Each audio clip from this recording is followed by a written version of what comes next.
যে দেশকে একসময় এক্সিস অব ইভিল বলা হয়েছিল, আজ তার সাথেই দর কষাকষির টেবিলে বসে ডলার গুনছে ওয়াশিংটন। যুদ্ধের শেষে দেখা যাচ্ছে বোমা যতটা না কাজ করেছে তার চেয়ে বেশি কাজ করেছে হিসাবের খাতা। কিছুর শেষ আছে, যুদ্ধেরও আয়ু আছে। মানুষের রাগ যেমন চায়ের কাপে ভিজে নরম বিস্কুটের মতো একসময় গলে যায়, তেমনি রাষ্ট্রের যুদ্ধ শেষমেশ গিয়ে ঠেকে হিসাব বিজ্ঞানের ক্লাসে। যতক্ষণ কামান গর্জে ততক্ষণ নেতারা বুক ফুলিয়ে কথা বলেন, কিন্তু গোলা বারুদের বিল যখন অর্থ মন্ত্রণালয়ের টেবিলে আসে তখন সেই বুকের বাতাস অনেকটাই বেরিয়ে যায়। এখন মধ্যপ্রাচ্যে ঠিক সেই দশা।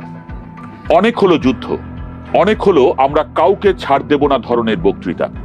এখন আমেরিকা আর ইরান এমন এক মোড়ে এসে দাঁড়িয়েছে যেখানে মিসাইলের চেয়ে বেশি গুরুত্বপূর্ণ হয়ে উঠেছে ব্যাংক অ্যাকাউন্ট। এক সময় যে ইরানকে পৃথিবীর সর্বনাশের কারণ হিসেবে দেখানো হতো, আজ সেই ইরানের কাছেই ওয়াশিংটন দরদাম করছে। আচ্ছা ভাই, ইউরেনিয়ামটা একটু কমাও আর আমরাও কিছু টাকা ছাড়ি। এই পৃথিবীতে নীতির চেয়ে নগদ টাকার শক্তি যে বেশি, তা নতুন করে আর বলার কি আছে। মধ্যপ্রাচ্যের যুদ্ধটা শুরু হয়েছিল গত 28 ফেব্রুয়ারি। আগুন জ্বলছিল দাউ দাউ করে, যেন কাল সকালেই পৃথিবীর মানচিত্র বদলে যাবে। কিন্তু এপ্রিলের শুরু থেকেই যুদ্ধবিরতি। এখন ইরান ও যুক্তরাষ্ট্র চূড়ান্ত সমঝোতার দর কষাকষিতে ব্যস্ত। আর এই দর কষাকষির কেন্দ্রবিন্দুতে আছে ইউরেনিয়াম। পৃথিবীতে যত ধাতু আছে তার মধ্যে ইউরেনিয়ামের মতো ভয়ঙ্কর অথচ দামি জিনিস কমই আছে। এটা এমন এক বস্তু যা দিয়ে বিদ্যুৎও বানানো যায়, আবার শহরও উড়িয়ে দেওয়া যায়। ওয়াশিংটনের প্রধান ভয় ইরান যেন তার সমৃদ্ধ ইউরেনিয়াম ব্যবহার করতে না পারে। বিশেষ করে প্রায় 450 কেজি 60% সমৃদ্ধ ইউরেনিয়াম নিয়ে তাদের ভয় বেশি। কারণ এই 60% জিনিসটাই পরে গিয়ে 90%-এর দিকে হাঁটতে শুরু করে মাত্র কয়েক সপ্তাহে। আর 90% মানেই পারমাণবিক বোমার রাস্তা। তাই আমেরিকা এখন বলছে ইউরেনিয়াম দাও, ডলার নাও। আলোচনায় উঠে এসেছে প্রায় 2000 কোটি ডলারের কথা। এই টাকা ইরানের জব্দ করা অর্থ। বহু বছর ধরে নানা নিষেধাজ্ঞা আর চাপের রাজনীতিতে এই অর্থ আটকে রেখেছিল আমেরিকা। এখন সেই টাকাই ফেরত দেওয়ার আলোচনা হচ্ছে। অর্থাৎ আগে গলা টিপে ধরা হয়েছিল, এখন একটু পানি খাওয়ানো হচ্ছে। প্রথমে অবশ্য আমেরিকার মন এত বড় ছিল না। তারা বলেছিল, আচ্ছা 600 কোটি ডলার ছাড়ি, তা শুধু খাদ্য আর ওষুধ কেনার জন্য। কিন্তু ইরান ছেড়ে দেবার পাত্র নয়। তারা বলেছে, আমাদের 2700 কোটি ডলার চাই। আর এখন দরদামে নেমে এসেছে 2000 কোটিতে। বাঙালির গরুর হাট আর আন্তর্জাতিক কূটনীতি দুই জায়গাতেই শেষ কথা কখনো প্রথম দামে হয় না। মজার ব্যাপার হলো, ট্রাম্প আবার প্রকাশ্যে এসে বলছেন কোনো অর্থ লেনদেন হবে না।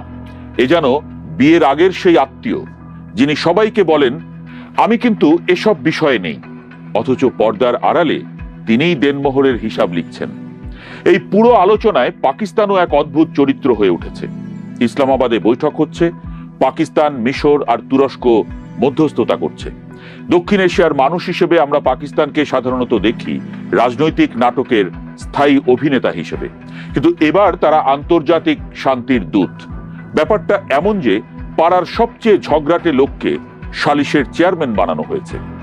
11 এপ্রিল ইসলামাবাদে প্রথম দফার বৈঠক হয়েছিল, এখন আবার নতুন বৈঠকের কথা চলছে। তুরস্ক, মিশর, পাকিস্তান সবাই মাঠে নেমেছে। কারণ এই যুদ্ধে সবাই বুঝতে পেরেছে কার দৌড় কতটুকু।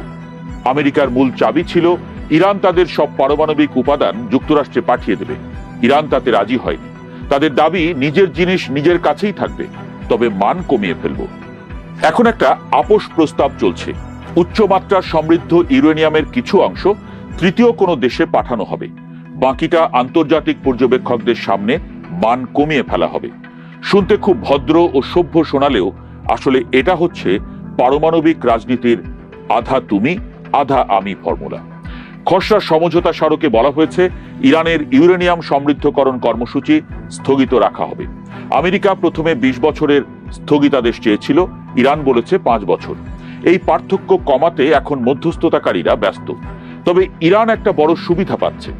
চিকিৎসা সরঞ্জাম তৈরির জন্য তারা পারমাণবিক গবেষণা চুল্লি ব্যবহার করতে পারবে। অর্থাৎ পুরো পারমাণবিক কর্মসূচি বন্ধ হচ্ছে না, শুধু তাকে ভদ্র নাম দেওয়া হয়েছে মাত্র। আর একটা গুরুত্বপূর্ণ বিষয় হলো সব পারমাণবিক স্থাপনা মাটির উপরে রাখতে হবে, মাটির নিচে থাকা স্থাপনাগুলো অকেজো করে রাখা হবে। কারণ আমেরিকার ভয় ভূগর্ভস্থ স্থাপনাকে নিয়ে। উপরে থাকলে স্যাটেলাইটে দেখা যায়, নিচে থাকলে সন্দেহ বাড়ে। আন্তর্জাতিক রাজনীতিতে সন্দেহ এমন এক জিনিস যা প্রেমিকার মোবাইলের পাসওয়ার্ডের চেয়েও ভয়ঙ্কর। হোয়াইট হাউসের মুখপাত্র আনা কেলি এই আলোচনাকে ফলপ্রসূ বলেছেন, তবে বিস্তারিত বলতে চাননি। কূটনীতিতে ফলপ্রসূ শব্দটার মানে সাধারণত এই, এখনো ঝগড়া পুরোপুরি ভাঙেনি। অন্যদিকে রিপাবলিকান সিনেটর লিন্ডসে গ্রাহাম বলেছেন, ট্রাম্প সরাসরি ইরানিদের সঙ্গে কথা বলেছেন। ফোনালাপে বেশ দরদামও হয়েছে। পৃথিবীর সবচেয়ে শক্তিশালী দেশের প্রেসিডেন্ট এখন ফোনে বসে ইউরেনিয়ামের হিসাব করছেন। এ দৃশ্য দেখলে হয়তো পুরনো যুদ্ধবাজ রাজারা কবরের ভেতর থেকেও অবাক হতেন। ট্রাম্প আবার সাংবাদিকদের বলেছেন, আমরা চুক্তির খুব কাছাকাছি আছি, চুক্তি না হলে আবার যুদ্ধ শুরু হবে। এই কথাটা শুনলে মনে হয় পৃথিবীর রাজনীতি এখন অনেকটা গ্রামের মাতব্বরদের মতো। তারা প্রথমে মারামারি থামায়, তারপর বলে আবার লাগলে কিন্তু আমরাও নামব। তবে পৃথিবীর সবচেয়ে বড় শক্তিধর দেশও শেষ পর্যন্ত বুঝেছে শুধু বোমা ফেলে সব সমস্যার সমাধান হয় না, কখনো কখনো ব্যাংক ট্রান্সফারও করতে হয়। এই পুরো ঘটনাটা আসলে আমেরিকার জন্য এক ধরনের ভুলের মাসুল। বছরের পর বছর চাপ, নিষেধাজ্ঞা, যুদ্ধ, হুমকি, সবকিছুর পরও ইরান টিকে গেছে। শুধু টিকেই যায়নি, এমন জায়গায় পৌঁছেছে যেখানে এখন তাকে বসিয়ে আলোচনা করতে হচ্ছে। আর ইরানও বুঝে গেছে যুদ্ধ যত দীর্ঘ হয় অর্থনীতি তত হাঁপিয়ে ওঠে। আদর্শ দিয়ে বাজারে চাল কেনা যায় না, তাই তারাও এখন ইউরেনিয়ামের বদলে ডলার চাইছে। বিপ্লবেরও শেষমেশ বৈদেশিক মুদ্রার দরকার হয়ে পড়ে।